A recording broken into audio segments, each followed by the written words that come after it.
साम संगीत अध्याय 2 सदाप्रभुंक मनोनीत राजा।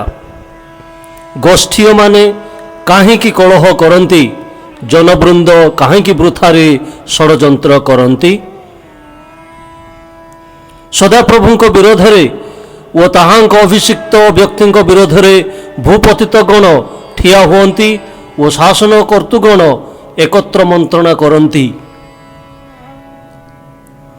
आस आमे माने सेमानंक बंधन छिंडाई पकाओ ओ आम मानंकर निकटरू सेमानंक रुजु दूर करिदेउ।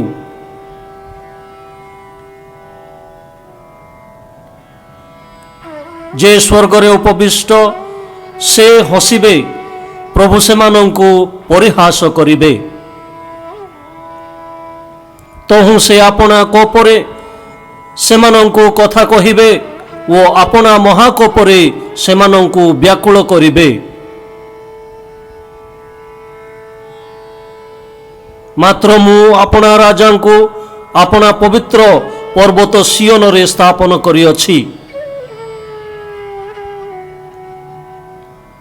मु सही विधान प्रचार करिबी।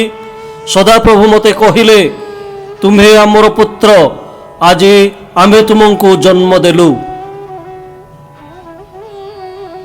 आम्भ निकटरे माग, तेबे आम्भे तुमर उत्तराधिकार निमंते गोष्ठी मानंकु वो तुमर अधिकार निमंते पृथ्वीर प्रांत भाग सबु तुम्हंकु देबु। तुम्भे लौह दंडरे सेमानंकु भांगिबो, तुम्भे कुंभकारर पात्र परि सेमानंकु चूर्ण करिबो। एही कारणरू हे राजागण, तुम्भे माने एबे ज्ञानवान हुओ। हे पृथ्वीर विचार कर्तुगण, तुम्भे माने शिक्षा ग्रहण कर। भयरे सदा प्रभुंकर सेवा कर ओ कंपित होई उल्लास कर। पुत्रंकु चुम्बन कर, नहिले से क्रुद्ध हेबे ओ तुम्भे माने पथरे विनष्ट हेबो। कारण शीघ्र ताहांकर क्रोध प्रज्वलित हेबो। जो माने ताहांकर शरण नियंती से समस्ते धन्य। आमे प्रार्थना करिबा। हे प्रतापमय सर्वशक्तिमान चिरंजीवी ईश्वर, तुम्हे आम मानंकु आशीर्युक्त कर।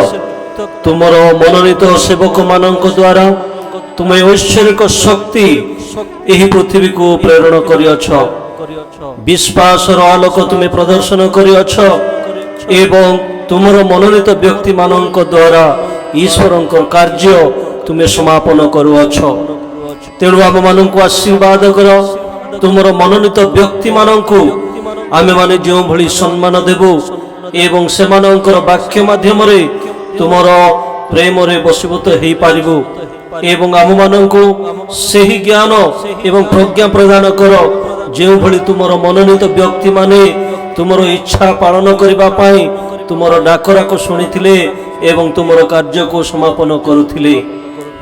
एही पृथ्वीर प्रत्येक विश्वासी भाई और भौणी मानंकु आशीर्वाद कर, जो द्वारा तुमर पवित्र आत्मा रे पूर्ण होई तुमर सेवक मानंकु से माने सम्मान करिवे एवं सेमानंकर आज्ञा सेमानंकर वाक्य माध्यम रे तुमंठारे पहुंची पारिबे।